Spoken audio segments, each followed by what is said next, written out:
এটা কথা হয় প্ৰত্যাশিত দিন আশা থাকে সকলোৰে কাৰণ মানুহ একা আশা থকা এটা জীৱ কিন্তু কথাটো হ'ল যে এইটো এটা দায়িত্ব যেহেতু বিধায়কহে আচলতে আমাৰ বিধানসভাখনত আমি বিধায়ক হিচাপে যেতিয়া পদাৰ্পণ কৰোঁ সেইদিনাখনৰ পৰা আমি বিধানসভাখনৰ জৰিয়তে অসমৰ সমস্যা ব্যক্তিগতৰ সমষ্টিবিলাকৰ সমস্যাবিলাক আমি উত্থাপন কৰি কাম কাজবিলাক কৰোঁ প্ৰত্যেকখন চৰকাৰক কৰ্মব্যৱস্থাবিলাক বেলেগ বেলেগ যোৱা 5টা বছৰ যেতিয়া বিধায়ক হিচাপে মাননীয় ডক্টৰ হিমন্ত বিশ্ব শৰ্মা ডাঙৰীয়া মন্ত্ৰী সভাখনৰ লগত বা বিধায়িনী দলত আছিলোঁ ভাৰতীয় জনতা পাৰ্টিত তেতিয়া কাম কাজবিলাক দেখিছিলোঁ যে সকলোকে একেলগে লৈ পেলাই কাম কাজবিলাক কৰা হয় আৰু মন্ত্ৰীটো এটা অতিৰিক্ত দায়িত্ব এটা বিভাগৰ সেইকাৰণে মন্ত্ৰী হোৱাটো এটা স্বীকৃতি তাৰ বাবে মই মাননীয় মুখ্যমন্ত্ৰী ডাঙৰীয়াক তথা আমাৰ দলৰ নেতৃবৃন্দক ধন্যবাদ জ্ঞাপন কৰিছোঁ কিন্তু তথাপিও আজি এটা গুৰুত্বপূৰ্ণ দিন আৰু গুৰুত্বপূৰ্ণ দিনত যাতে অনাগত দিনত ৰাইজৰ হৈ কাম কৰিব পৰা যায় অসমখনৰ হৈ যাতে কাম কৰিব পৰা যায় তাৰ বাবে আমি সকলোৰে আশীৰ্বাদ বিচাৰিছোঁ আৰু শিৱসাগৰ জিলাৰ যিহেতু 20টা বছৰৰ পিছত মন্ত্ৰীসভাত এবাৰ স্থান পাইছোঁ মাননীয় মুখ্যমন্ত্ৰী ডাঙৰীয়া শিৱসাগৰ জিলাৰ প্ৰতি থকা মৰম আৰু শিৱসাগৰ জিলাখনৰ প্ৰতি থকা দায়বদ্ধতাৰ কথাটো সূচায়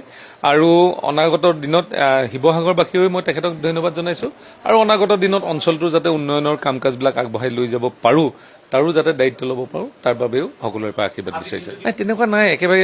গতানুগতিক ছোৱালীক স্কুলত থ'বলৈ যাওঁ সাধাৰণতে ঘৰলৈ আহিলে আজিও তেনেকৈ স্কুললৈ থ'বলৈ গৈছোঁ আৰু ৰাজনৈতিক জীৱনটোত আজি সুদীৰ্ঘ প্ৰায় 30টা বছৰ জড়িত হৈ আহিছোঁ আৰু যিটো মন্ত্ৰীসভাত আজি নিজে দায়িত্ব পাইছোঁ কিন্তু তাৰ একেবাৰে সৰু বয়সৰ পৰাই মন্ত্ৰীসকলৰ লগত উঠা বহা কৰা সেইকাৰণে বিশেষ তেনেকুৱা ধৰণৰ অন্তৰত ফিলিংছ নাই কিন্তু দায়িত্ববোধ এটা বাঢ়িছে আগতে দুটামান দপ্তৰে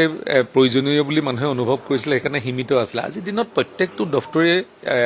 খুব গুৰুত্বপূৰ্ণ আপুনি যদি স্কিল ডেভেলপমেণ্টৰে কথা কওক আপুনি যদি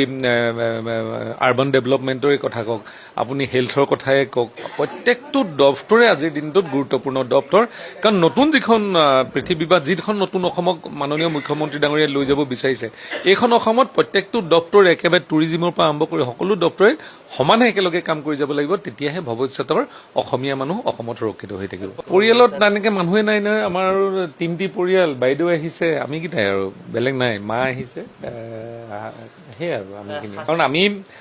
সাধাৰণভাৱে যেনেকৈ যাওঁ থাকোঁ বিধানসভালৈ যেনেকৈ যাওঁ তেনেকৈ যাম আৰু ইয়াতে স্পেচিয়েল বুলি ক'লে মানে অসমীয়া সাজ পোছাকৰ বা এটা মাৰ্জিত সাজ পোছাক পিন্ধি যাম তাত আৰু স্পেচিয়েল বুলি কোনো নাই ৰাজনৈতিক ক্ষেত্ৰখনেই আমাৰ কাৰণে মন্দিৰ সমস্যা আমাৰ সমষ্টি আমাৰ কাৰণে মন্দিৰ মই গতানুগতিকভাৱে শুই উঠি মা দেউতাক স্মৰণ কৰোঁ কাৰণ তেওঁলোকৰ কাৰণে আজি এই পৃথিৱীখন দেখা পাইছোঁ আজিৰ দিনত যি হৈছোঁ সেইখিনিত লগতে আমাৰ বহুখিনি শুভাকাংক্ষী আছে ভগৱানৰ ওপৰত বিশ্বাস কৰোঁ ঘৰতে পূজা কৰোঁ এইখিনি আৰু মানে কোনো এটা এইটো বুলি স্পেচিয়েল অকেশ্যন নাই এইটো হ'ল দায়িত্ব আৰু এই দায়িত্ব আজি যিহেতু পাইছোঁ এদিন এৰিবও লাগিব সেইকাৰণে সেই মনৰ ভাৱেৰে যিটো সময়লৈকে দায়িত্ব থাকিব সেই সময়লৈকে ৰাইজৰ কামখিনি কৰি যাব লাগিব নাছিলে তেনেকুৱা NSY কৰিছিলোঁ ইউথ কংগ্ৰেছ কৰিছিলোঁ তাৰপিছতে কংগ্ৰেছৰ বিধায়ক হ'লোঁ ভাৰতীয় জনতা পাৰ্টীয়ে স্বীকৃতি দিলে আজিৰ দিনটোত ভাৰতীয় জনতা পাৰ্টী দুবাৰকৈ বিধায়ক হ'লোঁ এই গোটেই সময়ছোৱা কালছোৱাত বিভিন্ন পৰিৱেশত ৰাজনীতি কৰিছিলোঁ এটা সময়ত যেতিয়া 96 চনত ৰাজনীতি কৰা হৈছিল তেতিয়া অসমৰ পৰিৱেশ বেলেগ আছিলে 11 পৰা 15 চনলৈকে পৰিৱেশ বেলেগ আছিলে এতিয়া পৰিৱেশবিলাক বেলেগ সেই 3টা যুগৰ পৰিৱেশটো আৰু বৰ্তমানৰ যিটো পৰিৱেশ এই গোটেই পৰিৱেশৰ মাজত বহু আছে মানে ডিফাৰেন্স কিছুমান আছে কিন্তু তথাপিও আমি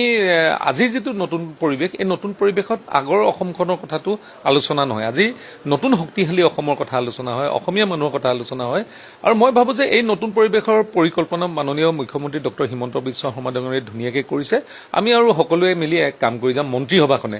লগত